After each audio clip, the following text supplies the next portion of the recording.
Hello, I'm Dominic Hobson, co-founder of Future of Finance.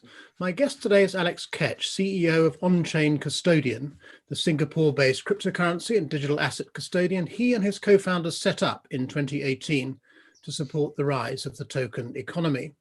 After 22 years in the securities services industry, first with BNY Mellon, then with SWIFT in Brussels, and latterly as head of securities, FX and standards for SWIFT in Singapore, Alex brings a great deal of experience to digital asset custody, including the role that standards can play in helping the security token markets to grow. Alex, thanks so much for joining us. Well, thank you for having me. Now, I'd like to get one issue out of the way straight away. You describe yourselves at Onchain Custodian in ways which we can understand about digital custody and so on, but you also describe yourselves as an open finance business. What exactly did you mean by that?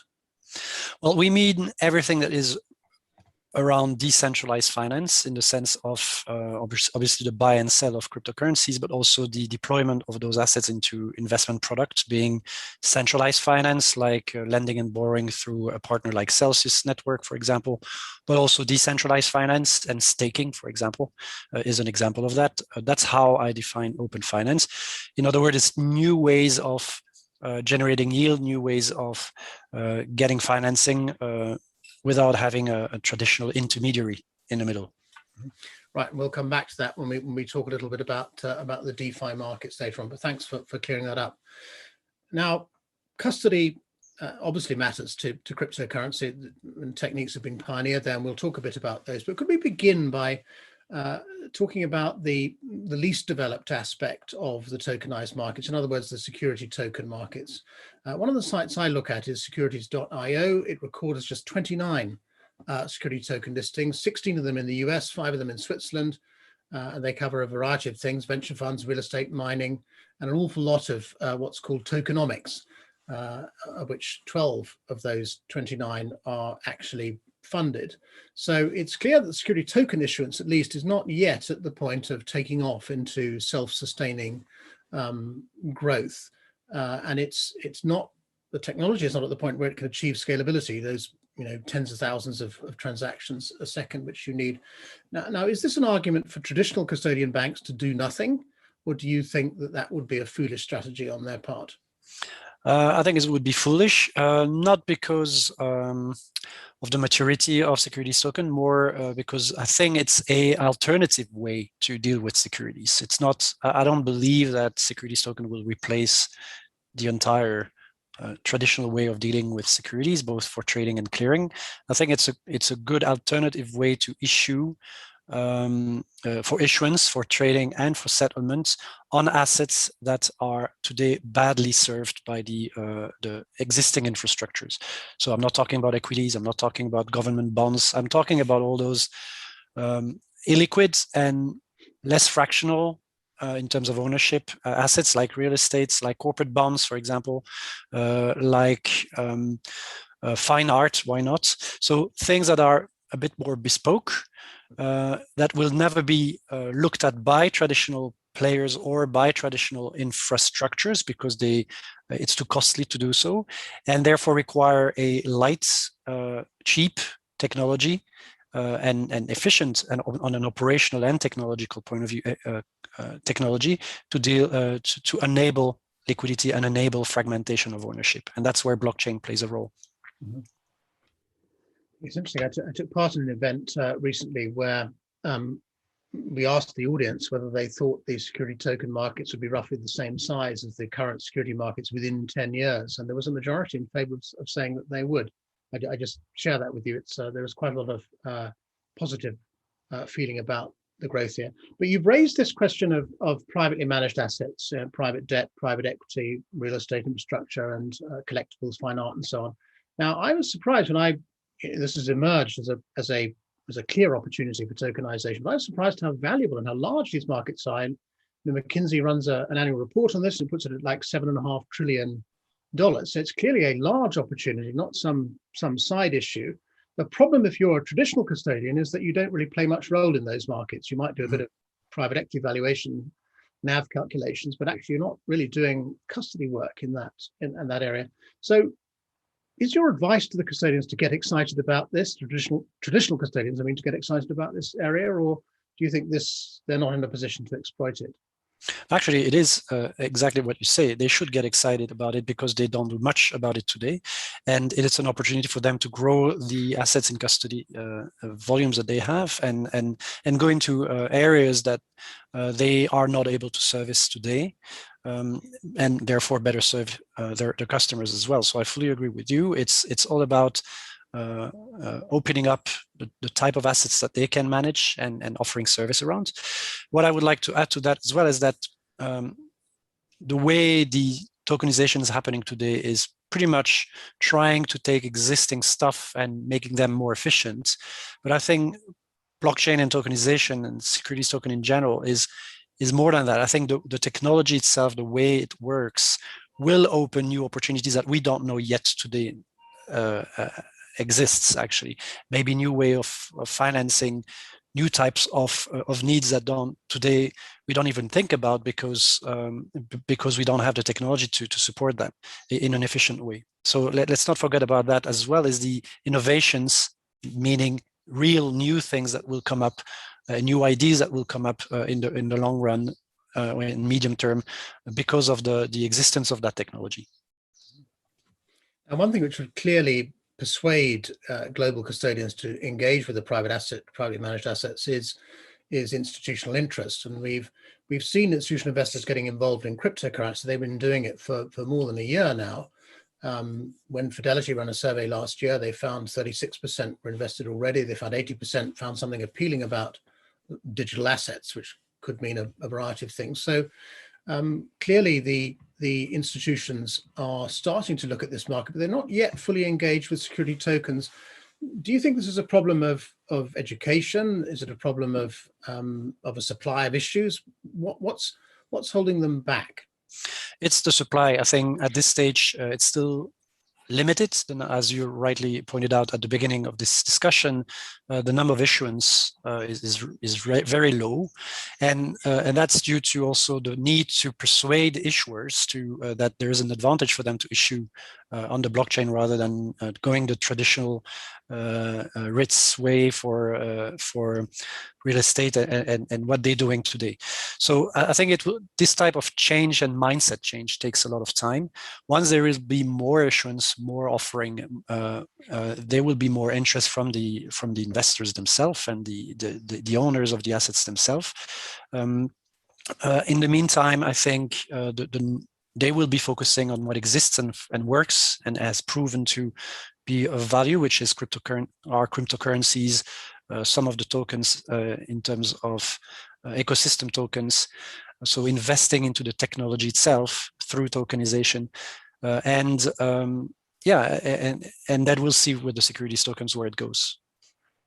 And in terms of the institutions that should be pioneering this security token asset class, we look back at cryptocurrency, we see it was hedge funds, VC funds, family offices, in addition to retail consumers, of course. Do you think those are the right people to pioneer security tokens as well? And are you seeing that happening? Yes, because I do see that happening. We don't deal with securities token yet at Onchain Custodian for the reason that it requires a specific license and that the supply and the business, commercial business, is not there enough for us to focus on that. But I do see colleagues who are dealing with securities token having interest from the traditional crypto players, because for them it's a natural next step in their investments, knowing the technology, being comfortable with the technology, and being comfortable with the players in the market. Now we do see, if you look at LinkedIn jobs and Indeed, you'll see a lot of openings at banks, traditional banks, custodians, around digitization, digital assets, being cryptocurrencies and securities token. And I think that demonstrate that those banks are going there because they would generally not go there if there's no demand from their own customer base. So I think the fact that we see more and more jobs there demonstrate that there's certain demand in the traditional customer base of those traditional players. Now, can we talk a little bit about custody techniques for this asset class. When it first came along, or cryptocurrencies first came along, you used to put them on a sort of USB stick and lock it in your safe and throw away the key. It got a bit more sophisticated when these hardware security modules came along, and you had a dongle you could plug into your laptop, and you could do multi-signature, and that was a form of additional security. We're now talking about multi-party computation. Now, these things matter because they are, we need a technique here which is sufficiently fast and sufficiently convenient to attract institutional money and to work with these newer blockchain technologies. And up to this point, it's been a very clumsy process. Do you think we have solved the technical side of the private key custody problem now with multi-party computation? I do believe that we've solved it not only with MPC but also with hardware security modules. So we do use HSMs at SWIFT, at Onchain Custodian, but at SWIFT as well. Actually, the ones that SWIFT banks would be using to connect to SWIFT, except that those would be HSMs level 2 or level 3 certified on the FIPS point of view. The ones we use are level 4, so it's an extra level of security required because of the nature of private keys and the nature of cryptocurrencies. But in other words, I think that in terms of technology and operational setup, the industry has matured considerably in the last 3 to 4 years. Technology solutions like MPC, like HSMs offered by IBM, the ones we use, and others, Securities, for example, and others, have been designed specifically for dealing with digital assets. So that, in my view, that problem is solved. Though for securities token, it's not so much of a problem because most issuance platform, big Tokeny or Polymath or other platforms, take into consideration the fact that you always know with securities token who owns the token, right? Because it's not anonymous. You have to register you have to KYC the ownership, the owners, and know who owns the assets, which means that you can also put in place processes that if an owner would lose his assets because either he misplaced them where they're stolen, they can be frozen and reissued. So the cybersecurity as issue that exists in Bitcoin, for example, does not necessarily exist in securities token. So it allows you to be a bit less, I would say, worried about the cybersecurity aspects when you talk about securities token. It's an important point that if you lose your security token, it can be replaced. It's not like cryptocurrency. If it's gone forever. It's gone. Which is what people tend to remember. But clearly, whatever the technical solutions, technology is not enough. With any custody solution, you need multiple layers of protection, don't you? Controls on human behavior. An awful lot of the thefts and scandals in the cryptocurrency sector have basically been inside jobs because people didn't have sufficient internal processes and procedures to protect themselves from their own staff, let alone external hackers and operational errors and so on. So what are you advising as a digital asset custodian? What are you advising clients to look for in terms of those processes and procedures to add security to their custody arrangements? It is a very critical part indeed. So it's not only about security, as I mentioned earlier, it's also about operational setup. And that's where you ensure that there is enough checks and balances on who have access to what at the custodian, but also at the customer level. So there should be a concept of MFA, multi-factor authentication, for accessing the account of the customer at the customer level. The customer should have the ability to define the authorization levels he wants to add on top of the wallets that they use, 2 authorizers, 3 authorizers, only one for some transaction. There should be a way to limit how many transactions for specific wallets per day, what's the maximum value to ensure that if something happens, the account is automatically frozen, for example. So those type of, I would say, technical features helping you operate your account in a secure way are important. On the customer side, on the service provider side, sorry, you should ask all the questions. So who has access to what? How much access has the technology team to the platform itself, and how does it work? The insurance is important. So generally, if a custodian has an insurance that is not only covering cold storage, by the way, because cold storage is, I don't think it even requires insurance because it's almost impossible to break, but insurance should cover cold, it should cover warm storage, so the hot wallet or the warm wallets, and it should cover employee misconduct. So if that insurance, if you have a Lloyd's of London underwriters who've accepted to insure the custodians at that level, it means that the operational and technological setup is sound. There's quite an interesting mixture of new techniques and fairly old-fashioned techniques, which institutional money coming into this space is going to have to get used to. But although we are starting to see global custodians get into this, into cryptocurrency custody at least, it's quite a big conceptual leap for them as well. They've got used to, safeguarding and reconciling, stocks, which are recorded in these centralized ledgers, and they then settle transactions for them at a CSD and central bank money and so on. Now they've got to get used to all the things you've described to safeguard these private keys. It's in these decentralized ledgers. They have to use those keys to authorize transactions on behalf of clients. Now, is it your observation that our old-fashioned global custodians are struggling to make that conceptual leap? Do they struggle? Some of them might. In the almost 3 years now of running the Onchain Custodian, and considering my my previous network with custodians, traditional custodians, I've had a lot of calls with all the custodians you can imagine, asking questions. So there's a lot of education and mindset change again on, okay, what does that mean to be a custodian of securities token or cryptocurrencies? I think education has been happening for the last 2 to 3 years now. You can see based on jobs openings and services announcement that they're now comfortable with doing it, or more comfortable.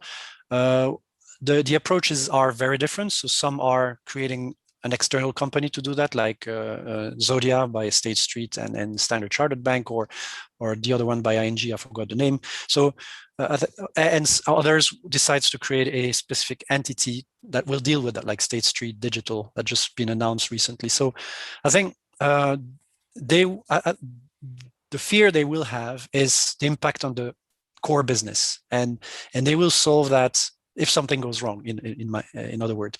So, and I think the way they will solve that is either by creating separate entities to deal with that, or do that via their venture arm, or creating joint ventures with other custodians. I don't think they're ready to include it as part of their core business of custody that they have alongside equities and fixed income. Mm-hmm. Now, could we talk about netting? And I want to talk about this, and you'll be very familiar with netting from your experience in the securities and the FX markets. You'll have seen it happening multilaterally in the securities markets through CCPs. You'll have seen it happening bilaterally between banks in the FX markets. You'll have seen it happening, of course, through CLS. And people net because it generates very large savings in capital and liquidity. They like settling, and the cost savings are potentially enormous. Can the benefits of netting be preserved in security token markets as they develop? Let's take the example of cryptocurrencies for a second. So exchanges are more and more, the crypto exchanges I'm talking, are more and more offering a concept that is well known in traditional bank finance, which is a credit line. So the concept of allowing someone to trade on the crypto exchange throughout the day and then net settle at the end of the day, based on the credit line model. That's the way they've kind of solved the netting, or at least implementing the netting concept in the crypto space. Another interesting concept is layer 2 settlement, layer 2 blockchains, I would say, which allows you to transact between different parties using I would say that an equivalent to the assets that you are effectively transacting. And at the end of the day, or once a week, you can move the real assets on blockchain. So Credo is a good example of that. They're offering their own tokens that will be used as a value exchange and as a settlement method between the various parties on the network. And then once they decide to settle, they do the nets, and they only move on Bitcoin blockchain, on the Ethereum blockchain, the assets that they need to move on a net basis. So I guess on the securities token, there are opportunities to inspire themselves from that concept of layer 2 or of a credit line model. That I haven't seen anything yet happening on that space, to be honest. I think it's still early stage, but I would assume that there will be intentions and opportunities to try to do something similar. Yeah. Just to be clear that I understand what you were saying there about the layer 2 solution, the assets, the underlying assets are tokenized, and you can trade and settle at the token level, and then eventually you net and settle the real assets, delivery against payment, as it were, off chain. Yeah, so it's on another blockchain. So it's on a layer 2 it's not a second blockchain. Okay. Exactly. So some are based on an additional blockchain on top of the Bitcoin blockchain, the Ethereum blockchain. Others are actually re-centralizing very much the activity, meaning that you are going into a centralized layer 2, which I don't like too much. Obviously, if you're looking at if you are a supporter of decentralization, where everything is happening and then you settle on the blockchain. So there are different techniques that are being experimented at this stage. It's still experimentation in my view, but I think it will mature rather quickly. Like this industry has proven that it can mature quickly for some of the solutions they propose.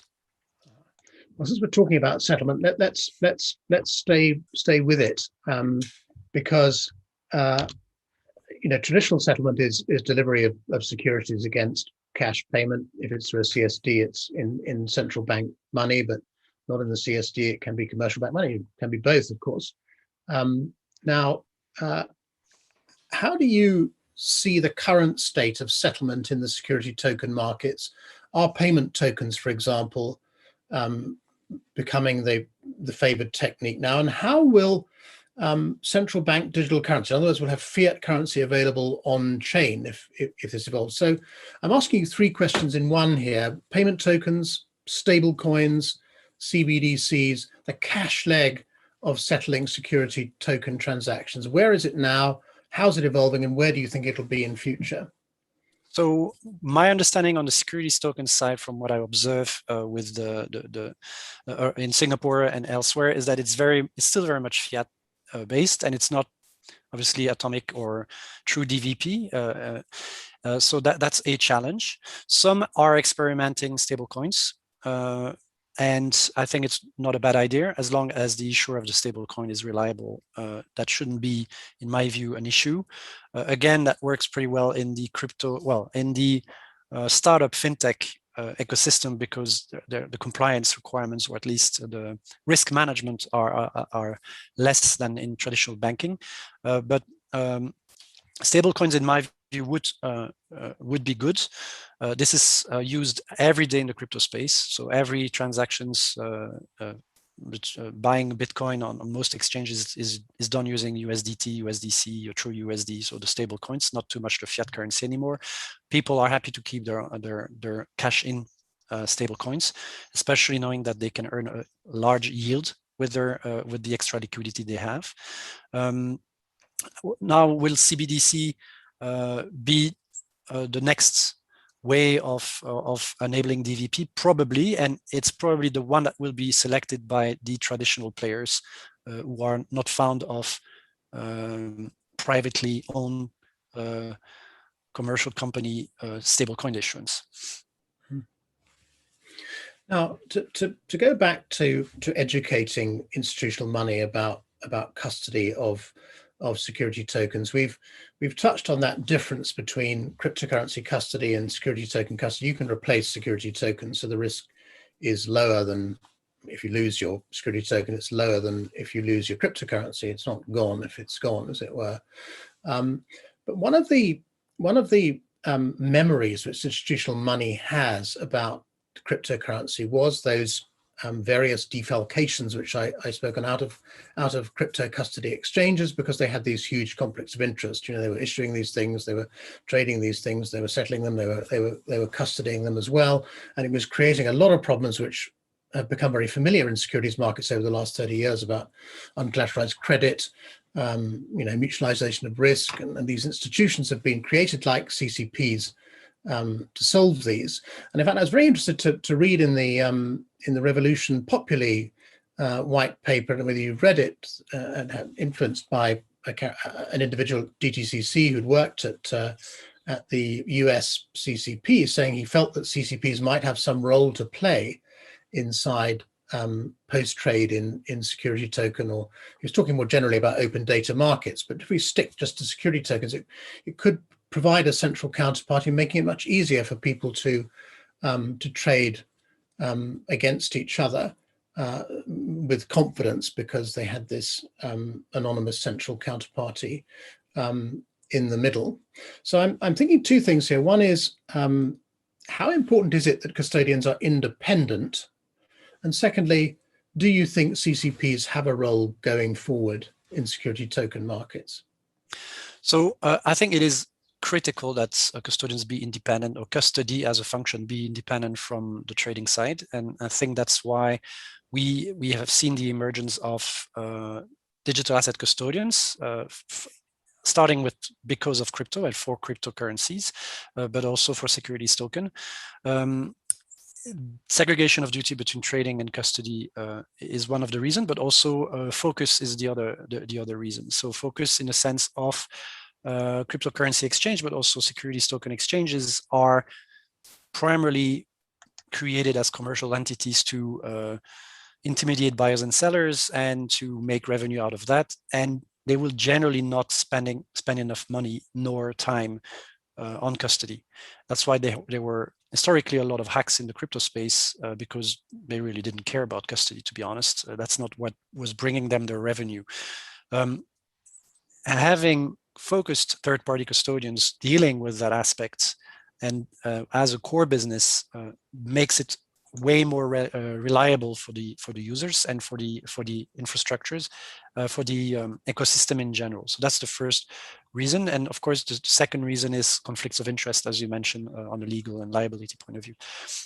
So yes, obviously in the new world, CSDs were also playing that role, no longer really need to exist, except for some specific function that we can discuss later. So custodians would be even more important in that respect. Now, could CCPs play a role? Yes, why not? But it's not going to be a similar role that they play today. I think it might be around what I've just explained early on with regards to the layer 2 / credit line model for finding ways of ensuring that you can trade and only settle what needs to be settled.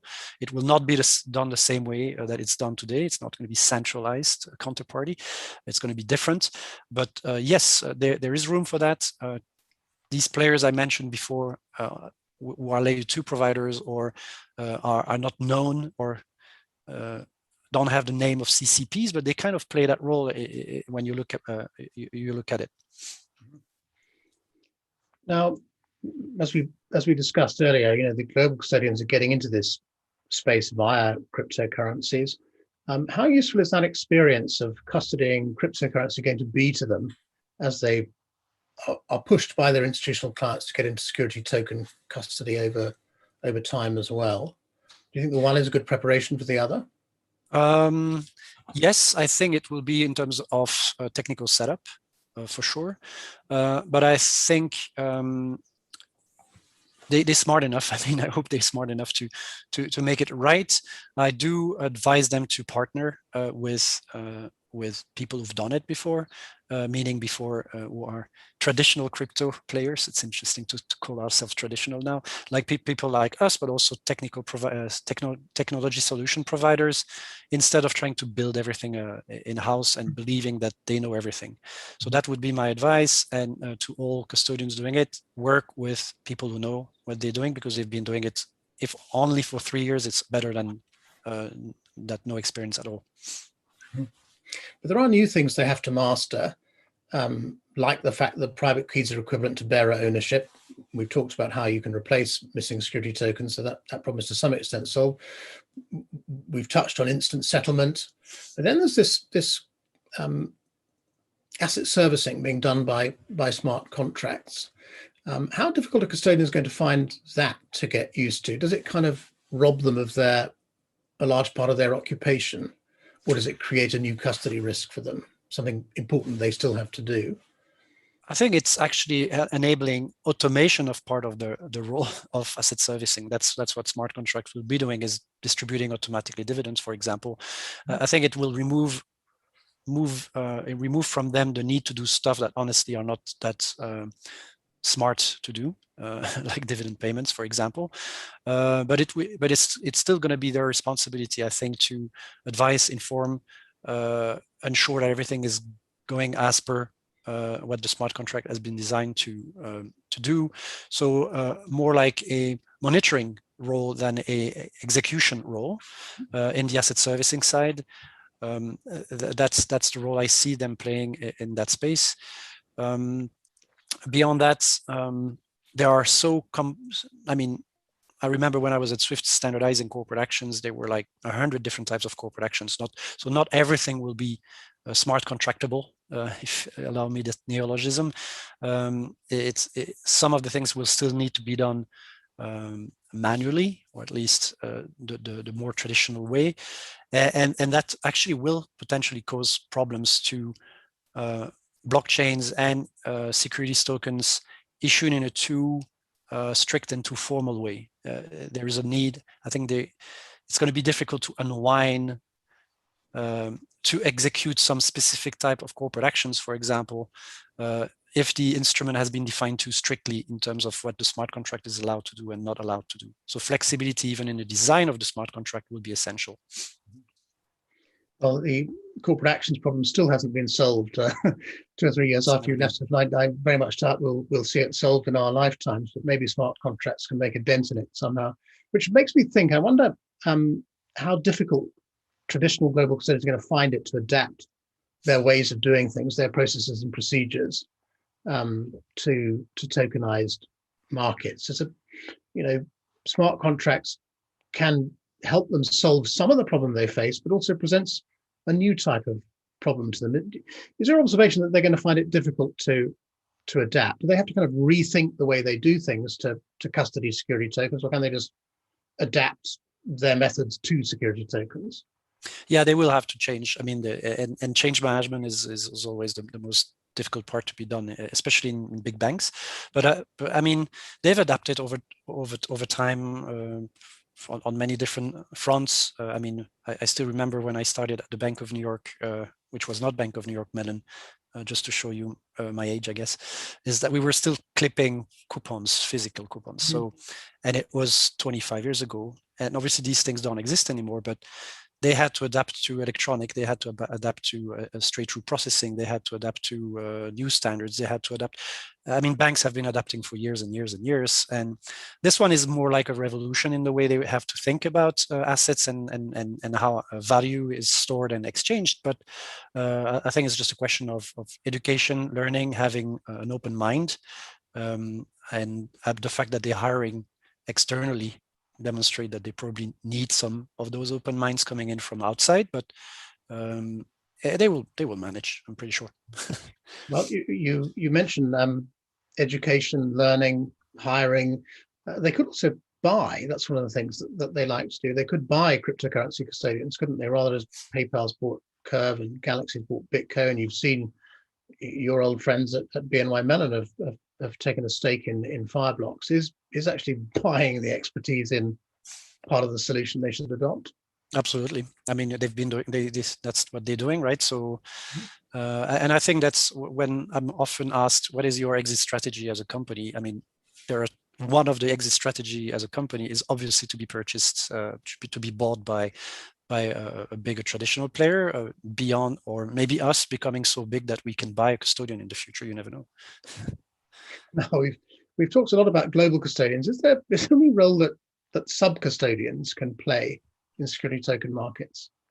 There will always be a role on the understanding of the domestic market, because one of the role of sub-custodians, in my view, is being able to deal with taxation in that country, regulatory framework in that country, ownership frameworks as well in terms of specific securities, who has a right to own it, not own it, etc. And that's not going to change with securities token. It would be nice if it would become automatically global when you issue in Singapore, but it's not going to be the case because jurisdictions are different, and that's not going to be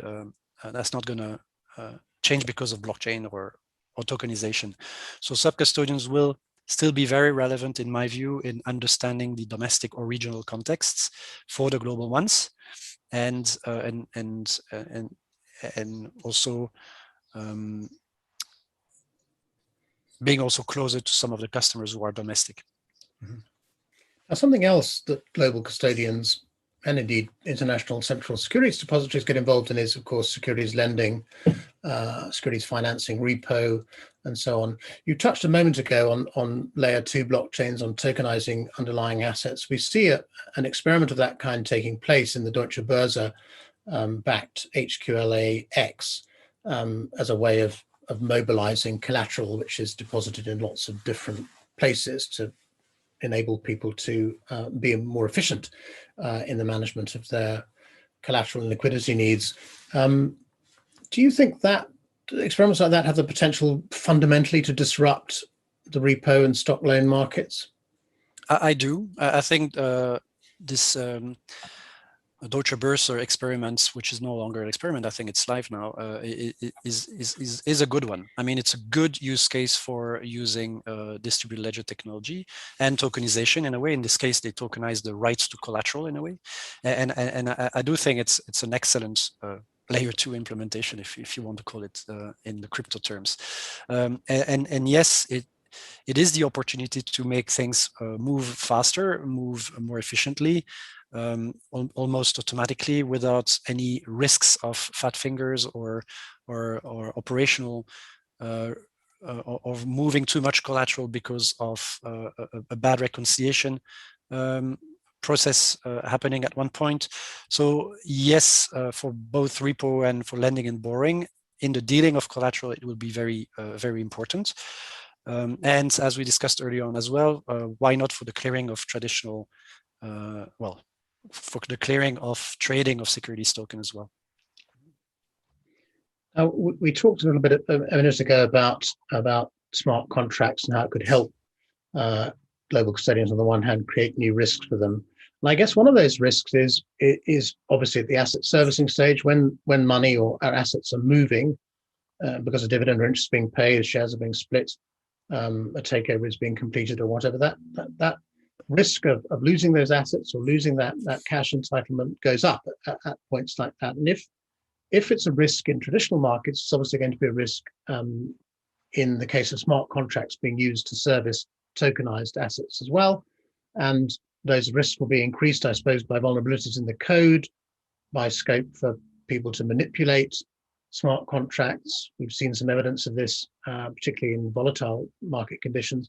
So do you think that the global custodians, as they look at this question of using smart contracts to service assets, they're going to think, well, it's too risky. We'd rather stick with risks we know and understand than actually take on these new risks of code vulnerabilities and manipulation by hidden digital bad actors? I think it's going to be for the ones who have control over the issuance itself and the fact on how the smart contract should be coded at the end of the day. I think it will be evolving rather, meaning they might start by coding the dividend payment part because it's easily programmable, and then maybe in the next smart contract issuance or the next issuance, they do add an extra layer of automation through the smart contract. So I think it's going to be a step-by-step approach. That's what I would do as a custodian, a global custodian, is start slowly but sure, and then increase the automation through smart contracts as everybody feels comfortable. Of course, sometimes they will have to deal with assets that are not their assets, meaning that it has been issued by someone else with a smart contract coded by someone else. And there, the importance in their risk management team and compliance team will be to have the right expertise, both legal and technological, to understand, to actually audit the smart contract before they start accepting those instruments in custody. That's what we need to do, for example, before listing a token, being a cryptocurrency or utility token in custody. We have a token assessment, which is about understanding who is the issuer, the team behind it, the project behind it, the code behind it. If it's smart contract based, like ERC20 tokens, for example, has the smart contract being audited by external parties, etc., etc. So if we do that in the crypto space, I'm pretty sure that they will want to do that as well in the securities token space. Mm-hmm. Now, before we leave the subject of custody, you're a member of the custody working group of the Global Digital Finance Membership Club. Tell us a bit about the work that you're doing with that working group. Sure. So the Global Digital Finance is an industry group really looking at initially developing code of conducts in absence of regulation. So the group has various working groups. I'm co-chairing the custody working group with Hervé François from ING. And what we've been doing in the custody working group initially was to define a code of conduct on how should we service our customers in a way that trust is built into the custody ecosystem. So we've issued I think it's a 10-page document that explains both in terms of legal, compliance, technology, what a good custodian and how a good custodian should behave towards his customers. Transparency, for example, third-party auditability of codes that we put on our platform, and so on and so forth. So that was the first step. Obviously, since then, regulators have stepped in as well, some regulators, and have set up some rules and regulations around how custody should be done. But I think it was a good way also to influence those regulators towards having the right regulation. Now the group is more focused on seeing the impact of new things in the crypto space on custody, like DeFi, like NFTs, also trying to understand like securities token, obviously, as well. And so it's more we inform the membership about new changes in regulations about those assets, new things coming up, what is the impact on legal ownership of assets, and so on and so forth. And sometimes we produce documents for the benefits of the industry.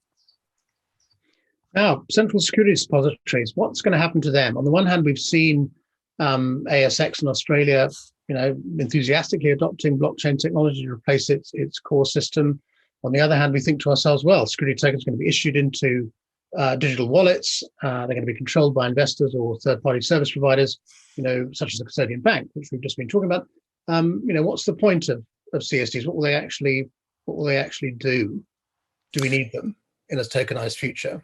Well, I think CSDs will become custodians, and for at least if they want to continue safekeeping assets, but they might have also a role around the governance of the blockchain where those assets are issued. I think it's important, especially for securities token, that the blockchain where those assets are issued is controlled and managed in the sense of who has access to it, who can do what. So the roles and responsibilities, I would say, of the actors on that platform. And that's a role that I believe CSDs could take because they have the experience in the centralized markets. So most likely that's a role that they will take in the future. Beyond that, I don't see much safekeeping role anymore, as I think, in my view, the asset should be as close as possible from the investors when you are in the decentralized way, either directly with the investor or with a third-party custodian, as you rightly pointed out. Mm-hmm. But they will provide digital wallet services, in your view? I think they should. Yeah, there is no reason why. Maybe for the retail market, for example, in a specific market, in a specific domestic environment, whereby in order to enable anybody in a country to potentially own those type of assets, they could play a nice domestic infrastructure role for retail customers in that domestic market. Mm-hmm. And permissioned networks, as you mentioned, they could have a role governing those, deciding who can join and punishing those who break the rules and so on. But there's a lot of talk now about how in the future the worlds of permissioned and non-permissioned are going to converge somehow, simply because the permission networks will want more and more nodes to make their networks and get more network effects, and the non-permissioned ones will want to be regulated. So actually, the future probably doesn't look like one divided, in a binary fashion between permissioned and non-permissioned. And you think CSDs can find things to do in a converged future, if you like, or are they very dependent on networks being permissioned? Well, I do not see securities. Well, for example, if you look at those issuers or those securities token issuers who are working on open network, on open blockchain, public blockchains, you still have a component of permissioning of who owns, who is able to play a role of custodian, who is able to play a role of investors, actually. And they do that differently than in a permission environment.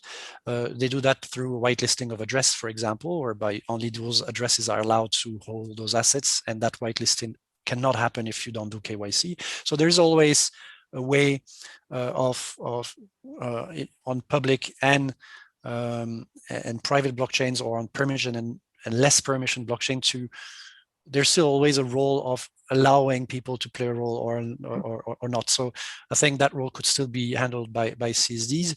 Now, does it make sense to be at domestic level? Probably not. It's more regional, if not global level, that these things will happen in the long term, assuming that regulations and somewhat aligns a little bit around securities token in the future. Now, you mentioned KYC, AML, CFT, sanction screening as a role CSDs could fulfill. Do you think that they should be thinking about developing digital identity services as well?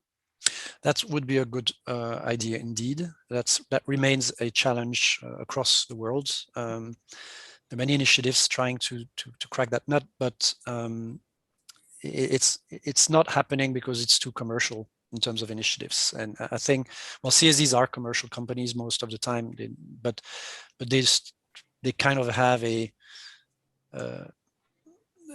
domestic national interest role as well to play. And for domestic markets, they could be a good player to look at that issue indeed. And hopefully align their approach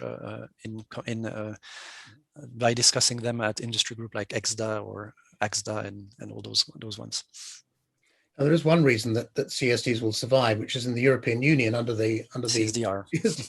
You have to appoint a CSD, and the security token networks being set up here are finding that they have to do that. Would you expect that requirement to be lifted eventually? Well, it's going to have to. I mean, the CSDR was created for a good reason, a good historical reason. Now, I guess if you're evolving into a space where it's no longer centralized, it's decentralized, it doesn't make sense anymore to have that requirement. Now, how quickly will it go? Will it be alongside the adoption of MiCA, or in Europe, for example, that they will realize that, yeah, CSD doesn't really make sense? I don't know how quickly it will go, but it has to evolve. Yeah, it doesn't make sense. But in the UK, the government has said they're not going to impose the settlement discipline regime of CSDR, for example. So kind of the UK is outside it. Is this an opportunity for the United Kingdom to sidestep this CSDR requirement? Why not? Yes, I mean, if they effectively are less stringent on the need for CSD than the rest of Europe is, it fits better the bill for decentralized finance and securities token than the opposite. Yeah. Mm-hmm. Now, you mentioned that one role CSDs could play was facilitating interoperability between token networks and between networks and traditional markets, which brings us to the subject of standards. Now, you spent 18 years at SWIFT. You were latterly head of standards for the organization in Singapore. You're still convener and Singapore rep of ISO, the International Organization for Standardization. So you're very well placed to tell us how you think standards will fit into the token economy. I know there's an ISO working group working on a digital token identifier. I know that the BIS in the UK is doing some work as well. Tell us how you see, whether you think old-fashioned style, whether old-fashioned is the right word here, whether classical standards have a role to play in security token markets. Do they or do they not? Sorry, there was an interruption. So can you repeat the question? My question was is there a role for classical standards, ISO standards of the type which backed SWIFT messages in the security token markets? Okay. I think there is definitely a role for data standards like ISIN, for example, or digital token identifiers. So that the need to identify objects in a unique way is critical as well in the crypto space and the securities token space. That's a given, with the extra complexity that it needs to be at blockchain level. And that's why the DTI was developed. One ISIN could have 10 different DTIs because the instrument has been issued on 10 different blockchains, for example, and it's important to know which one it is on. So that's for the data layer. On a data model point of view, which is the ISO 22222, for example, having a common understanding of terms, a common understanding of data being exchanged on a distributed ledger technology or on a messaging point of view or in an API is still very important. I do not see a lot of tractions, unfortunately, in the crypto space to look at those type of standards. FIX has a little bit, there's a bit of interest in the FIX space, which is more honestly for communication between the exchange and their users, not too much to standardize what is being done on the blockchain itself. But yeah, I think those standards will be important, but they need to adapt to the new environment, and they need to go beyond, for example, standardization of data concepts. They need to also go into standardization on how smart contracts are being defined, for example. And there you have a company called Digital Asset, you probably know, who has done great work by developing DAML, the digital asset modeling language. I mean, these standards hopefully can become ISO standards in the future, and instead of trying to fit an existing standard into an ecosystem that will not work for it. And can or does DAML draw upon the business definitions, for example, in ISO 20022? They do, and they actually did specifically in the context of ASX. So that was a requirement of the Australian Securities Exchange that DAML plus ISO 20022 be implemented to enable as much interoperability as possible with the old world, but also with the future new world of securities, digital securities. Is it systematic? I don't know. Whether they've also taken that approach in Hong Kong Exchange or other projects that they've had. I guess the best would be to have an interview with Yuval in the next edition to talk about that. And you mentioned DTIs, by which I assume you mean digital token identifiers. Yes. There's this ISO working group working on that. It's ISO 24165. Correct. And then you've got the BSI in the UK working on a cross-chain standard. We've seen the publication of the FIN P2P protocol. I don't know whether you followed that, which ostensibly allows investors to execute trades on one blockchain and settle and custody them on another. In other words, it's crossing the barrier which lies between the different substrates of blockchain. So there is work going on. A, how helpful do you think that work is? And B, what are the gaps that still need to be plugged? You mentioned smart contracts. Are there others? I think it's going the right direction. The challenge will be that there are different methods looked at to enable interoperability, like the wrapping of tokens from one blockchain into another blockchain. So, for example, you have a Bitcoin on this Bitcoin blockchain, and then you can have wrapped ERC20 tokens that represent that Bitcoin once it crosses over to the Ethereum blockchain. And there are other ways of doing, other technological ways of doing it. If you have multiple ways of doing interoperability, you create interoperability problems between the various interoperability solutions as well. So it's a kind of we have to be careful about not having a negative cycle of solutions trying to solve the same problem becoming a problem. The best analogy would be Everybody loves standards, right? But they are the fixed standards, the FPML standards, the ISO standards. They sometimes overlapping. That's not good. So I'm not sure what industry group or organization should take a role in ensuring that these things converge before they become a problem. But that would be the gap I identify in that space. Okay, but just to cut to the chase here before we leave this subject, is it possible that tokenized markets can get away with not using the messaging standards that we've got used to in the traditional securities markets? Are there technical fixes or workarounds, protocols which enable the industry to avoid that, or is it actually going to need to agree on standards across different facets of the token world? I'm not sure I understood the question. I'm wondering. I'll restate it because to me it's the nub of the issue. Whether in the traditional securities markets we have SWIFT messages, fixed messages, FPML, which are structured ways of exchanging information. Do we need those type of standards in tokenized markets or not? We do for standardizing the way contracts are representing, the way instruments are represented, the way smart contracts as well are designed. So that's, for example, one of the objectives of the BIS initiative is to ensure that there is a consistent representation of securities token and their attributes beyond the business attributes to ease the implementation. But you still need to be able to communicate with your custodian as an asset manager or as a customer. So there you will still be communicating with your custodians with either messaging or something else. So the trend in our space, at least, is to use APIs to do that.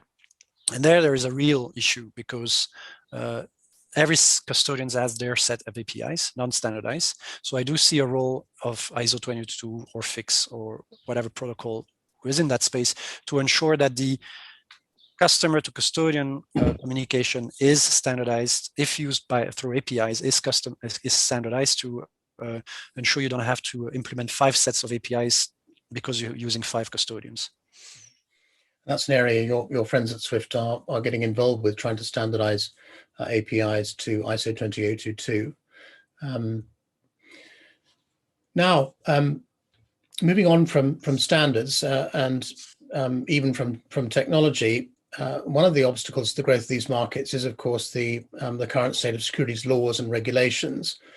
We do see jurisdictions passing token-friendly laws, notably Liechtenstein, Switzerland, Monaco, Hong Kong, and others, and the UK and France even. But that gives investors some degree of certainty. But how far do you think we have to go before law and regulation cease to be obstacles to institutional money investing in security tokens? Because they need to know that what they're doing is compliant and that they have certainty of ownership and that the regulation is settled. How far away are we from that? I think we're not that far. Another approach has been like the Singapore approach, which is saying, well, securities token is a security. So it's just a different way of representing it technically and to transport it and store it. So the existing capital market service license applies, the existing Securities and Future Act applies, no change. You just make sure that it's done in compliance with that on a different technology. So as long as you have that clarity, I think there's no obstacle for investors or issuers to choose that technology. It becomes a problem when there's no clarity. And I think either because of a lack of a new regulation or because the regulator has not stated that the existing regulation applies. So when you look around the world, I think the one that is lagging behind is actually the Securities Commission in the US, who seems to have souffler le froid et le chaud, as we say in French, which is being wanting to be proactive and at the same time being negatively proactive sometimes around those type of instruments. So until the US, which is the biggest financial market in the world, has clarified everything around those type of assets, I think the rest of the world will suffer from that as well. Mm-hmm. Now, there is talking of regulation, a division between blockchain true believers who, reaching back to the origins of the cryptocurrency revolution, it was set up to avoid being regulated and to get rid of central banks and all the institutions which have grown up over the centuries to govern financial markets. And then you've got this class of blockchain pragmatists. We touched on it a bit earlier on when we were talking about how these worlds are converging, and some of the pragmatists would actually like to be regulated, like to be supervised, because they think it'll help their business grow. Where do you sit on that spectrum? Are you drawn to the true believers, or are you a pragmatist in terms of helping security token markets really grow and take off? I'm a pragmatic for sure, because I don't believe that governments, lawmakers, and regulators will leave value storage and value exchange unregulated, because that's what crypto is all about. That's what securities token is all about. Is enabling the exchange and the storage of value. And as soon as you do that, as soon as it involves money, in other words, regulators get involved. So it's unrealistic, in my view, to believe that there would be a system that would not be regulated at all. Now, the level of regulation is the challenge, is the issue here. It's not. I do think that there is a problem when regulators regulate too much too quickly. So there is a need for some patience in regulation, in the sense of let them try. It's an innovation, it's a new way of doing things, and see where it goes. Yes, there will be victims on the way for sure, but not to a point that it's unsustainable. And then regulate when I understand how to regulate it, and regulate at the right level of regulation. For example, the AML-CFT challenge that's supposedly Bitcoin and cryptocurrencies pause is really not a challenge. I mean, AML-CFT is a solved problem in the crypto space by the simple fact that you can trace all transactions from the very beginning up to now. You can go up, you can go back to 2 hubs, 3 hubs, 4 hubs to investigate transactions. That's something that does not exist in the fiat currency world. And when you look at the numbers of cryptocurrency being used as a way of money laundering, it's so small compared to US dollar or other fiat currency, or even going through traditional banks, that it does not deserve the highly risk status that we have in the financial industry nowadays for money laundering. So that's my point is, regulation is important, but the right level of regulation, and not try to fit an old regulation into an existing, a new concept that is fundamentally different than the traditional finance. Mm-hmm. Now, one area where the true believers, the true blockchain believers, are still in charge is, of course, is DeFi, where the counterparties are anonymous, and there are extraordinary experiments going on. How much work do you think that the traditional industry, by which I mean the custodians and CSDs, as well as people like yourselves, are making to try and understand what's going on in the DeFi market? Are there useful things happening there from which we could learn? Yes. To me, DeFi is still in experimentation phase. It does not yet deserve to be looked at on a regulatory point of view, for example, because it's still very experimental, though it's growing very quickly. So I will understand why lawmakers and regulators are a bit might be a bit scared about it. But what is important is try to understand what exactly it's trying to accomplish, and see where the risks are, if there are any risks. And I think the major risk is around code and how on terms of technology it works. That's where the risks are, in my view, at this stage. And based on that, come up with a way to regulate that is progressive, so a step-by-step approach, and to enable, not to kill the baby in the egg. I think it deserves to grow because it's interesting as a concept, and they ultimately will be a role for banks as well, and for existing they will find themselves a role, I'm sure, in these ecosystems at one point as well. Mm-hmm. And what do you think it's trying to accomplish? I think it tries to reduce the number of intermediaries between lenders and borrowers, for example, and therefore limiting the fee capturing in the middle by intermediaries. That's really and also enables more liberty in terms of access to financing or access to liquidity for those who needs. That's at one point. Of course, for most of the retail players in that space, it's trying to earn a yield in a world where banks don't pay yields anymore, pay interest anymore.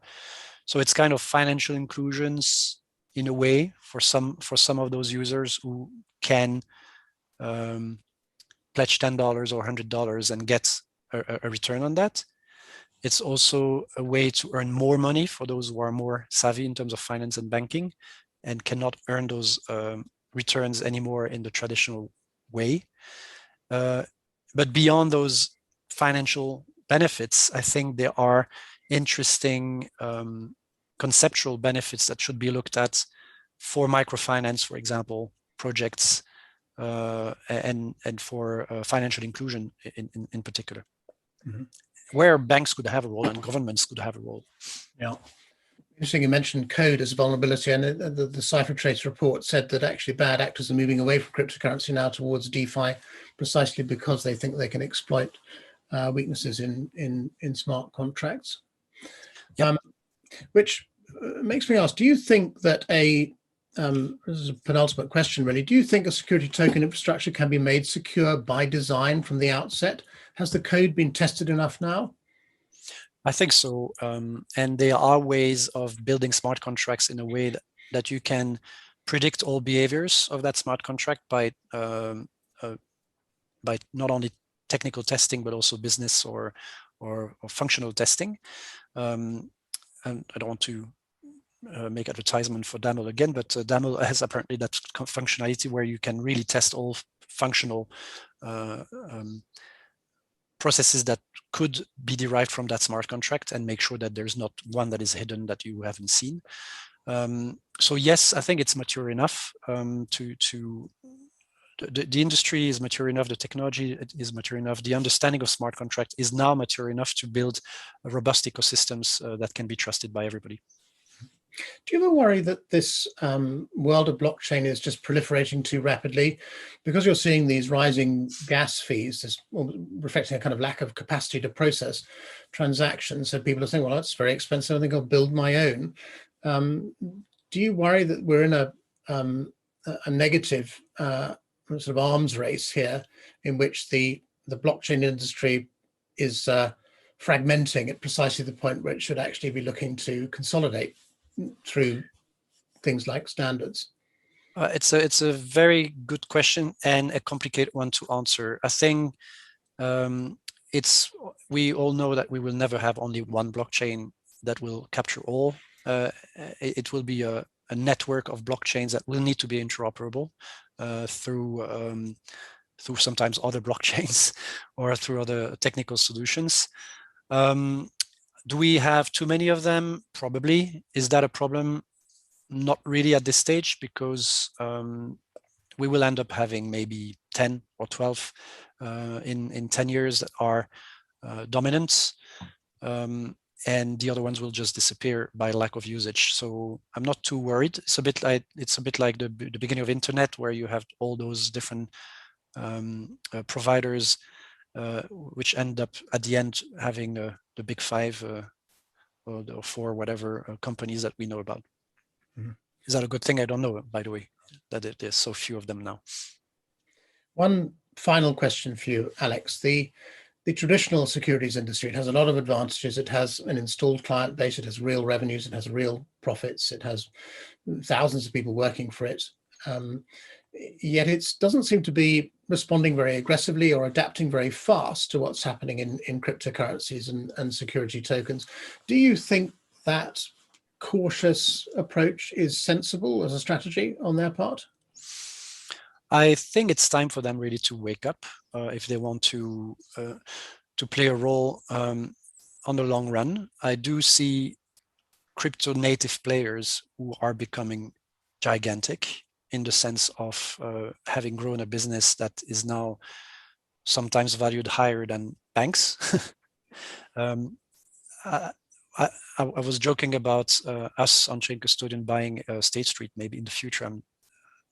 It might not happen with Onchain Custodian, but I think it might happen in the future with a Coinbase, for example, who will want to go into the traditional equity and fixed income custody, and why not buying a top 5 custodian in the future, because they have the liquidity to do so. A bit like ICE buying the New York Stock Exchange at one point, if I remember properly in the past. It was unexpected when ICE came along, and it happened. So I think if banks wants to be relevant in the future, and custodian banks in particular, it's really time to move now. Consolidation is not a one-way street. That is a very interesting and what's the word? Seminal thought to end on. So, Alex Kech, thank you very much. It's been a really fascinating and wide-ranging conversation. I appreciate you taking the time. Well, thank you for having me again. I loved it as well.